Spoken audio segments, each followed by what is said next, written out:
മഹാരാഷ്ട്രയിൽ വലിയ രീതിയിലുള്ള വരൾച്ച പിടിമുറുക്കിയിരിക്കുകയാണ്. കാർഷിക മേഖലയിൽ കനത്ത നഷ്ടമാണ് സംഭവിക്കുന്നത്.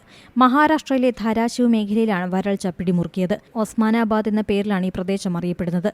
നദികളെല്ലാം വറ്റിവരേണ്ട നിലയിലാണ്. മേഖലയിൽ വേനൽക്കാലം കടുത്തിരിക്കുന്നു.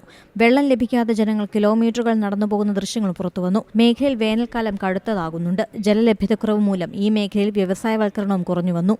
ജലലഭ്യത കുറഞ്ഞ മണ്ണിന്റെ ആരോഗ്യവും ക്ഷയിച്ചതോടെ കർഷകർക്ക് ആശ്വാസമാവുകയാണ് സർക്കാർ. അതിനായി പുതിയ മത്സരം പ്രഖ്യാപിച്ചു.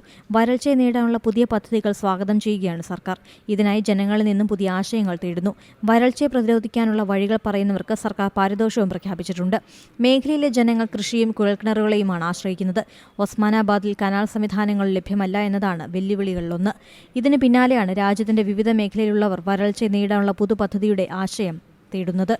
ഏറ്റവും പുതിയ വാർത്തകളും വിശേഷങ്ങളും വിരൽ തുമ്പിലറിയാൻ സീ മലയാളം ന്യൂസ് എല്ലാ ഡിജിറ്റൽ പ്ലാറ്റ്ഫോമുകളിലും ലഭ്യം.